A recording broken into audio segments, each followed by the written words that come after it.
Welcome to House Edge. Before we start the episode, make sure to like, comment, and subscribe here on YouTube. And check us out on Twitter, TikTok, and Discord at House Edge Bet. Links down below. Enjoy the show. Welcome back to House Edge. This is Bowl Mania Part 3. We got 12 more bowls for you guys. How you doing, Bert? Doing good. Ready to get into it, and we're getting to the good games soon. Some of these are good. Yeah, we're finally getting to the brand names. Really good matchups. The teams we actually watch. Yeah. So starting off with the Wasabi Fenway Bowl, we got SMU versus Boston College. We're both taking SMU here, minus 10.5. They're a clear better team here. Top 10 in offense, top 15 in defense. Boston College isn't going to be able to hang with them.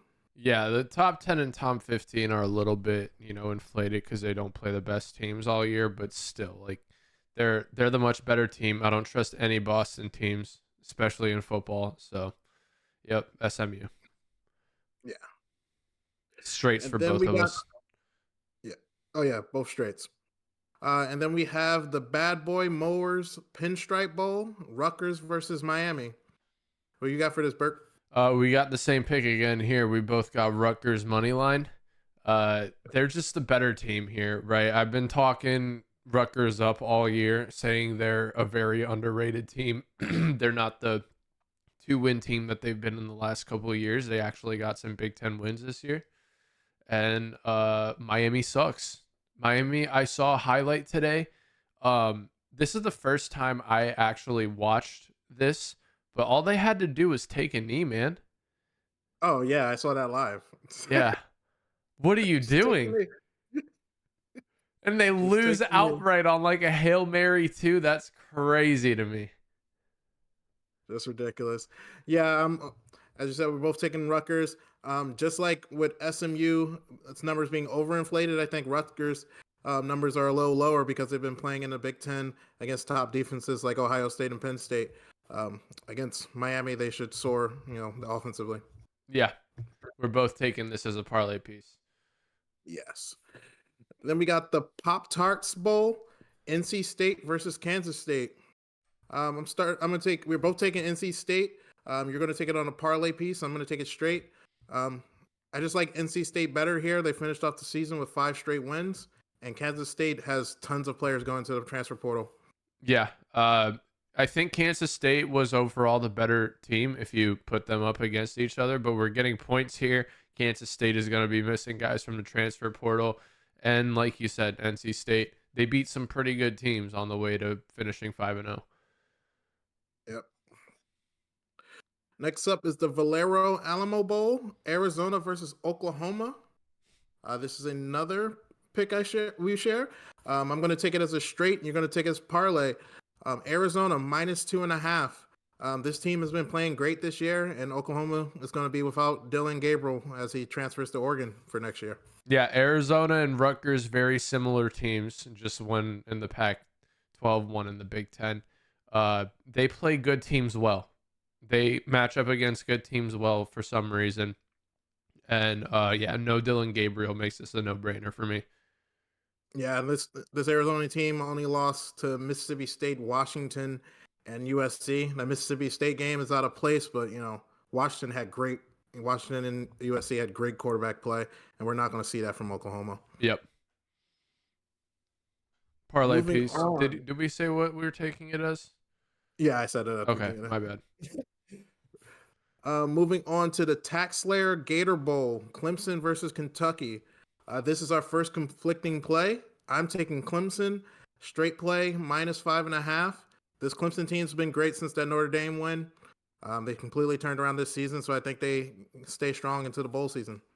Yeah, I'm taking Kentucky plus 5.5. I just think this game's going to mean way more to Kentucky, right? The kids going to Clemson are usually thinking, okay, we're going to be in a big bowl game.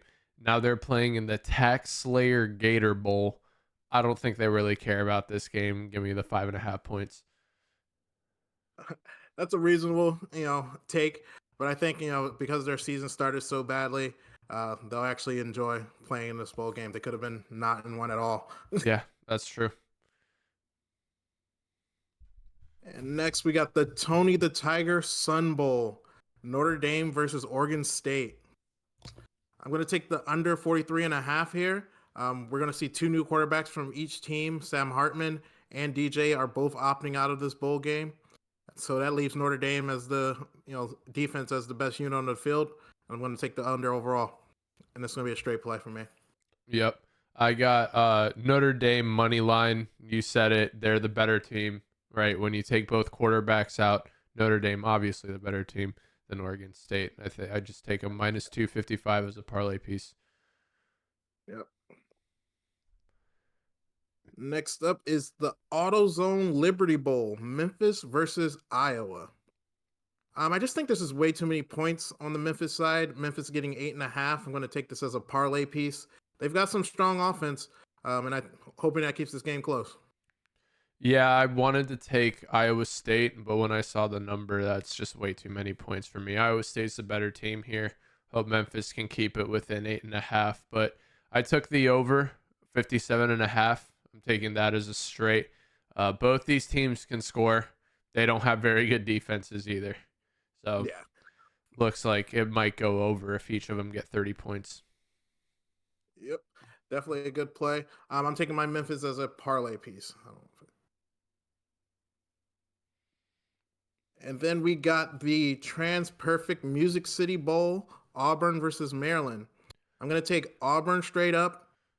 These teams are closely matched. The only edge I saw between them is the red zone efficiency for Auburn.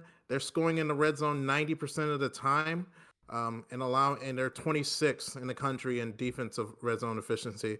So get down to that 20 and they really buckle up. That's what I'm gonna hope for Auburn. My money line 130. Minus 130. Yeah, I agree with you that this is a very closely matched game. So I'm just gonna take the plus 2.5. Right, give me 2 points that Maryland can lose by, and I'll still get the win. If that red zone efficiency is, as you said, then I'm expecting field goals, not Touchdowns, so many yeah. touchdowns. So maybe we'll get 2 points somewhere. Okay. Next up is the Barstool Arizona Bowl, Toledo versus Wyoming. These teams were very evenly matched to me. I'm going to take one from your playbook and just take the points. Again, Toledo. Oh, we're both taking Toledo. Plus 3.5. I'm going to take it as a parlay, and you're going to take it straight up. Yeah, I think Toledo is the slightly better team here, and they're getting points. So they can lose by a field goal, and we'll still win money. Yep, good play. And then we're moving on to the Ryla Quest Bowl, Wisconsin versus LSU. I'm going to take Wisconsin here. Jaden Daniels is either going to opt out to this game altogether, or he's probably going to play one or two drives, is what I'm hearing, just so Malik Neighbor, the receiver, can get the all-time receiving record, which is crazy because the receivers that come out of LSU, you got to be a dog to do that. But I'm going to take Wisconsin plus 9.5. Wisconsin's defense is pretty good, and with Jaden Daniels out for most of the game or not at all, I think Wisconsin pulls this out. Yeah, I'm gonna take the same play as you in a parlay. It's just way too many points, and I'm hoping, as you said, Jaden Daniels just doesn't play very much. Moving on to the Cheez-It Citrus Bowl, Iowa versus Tennessee. It's going to be the last one of the episode. I'm going to take the under 36.5 here on a parlay piece. This Iowa defense is going to slow down Tennessee, and we already know Iowa can slow down itself, so I don't expect many points here. Yeah, I'm taking Iowa 7.5 plus 7.5 as a parlay piece. Tennessee struggles against good teams. I still think Iowa's kicker punter should have won the Heisman, and just 7.5 is way too many points, dude. Yeah, I like that play. Low scoring game, just fun being within the 7. Yep.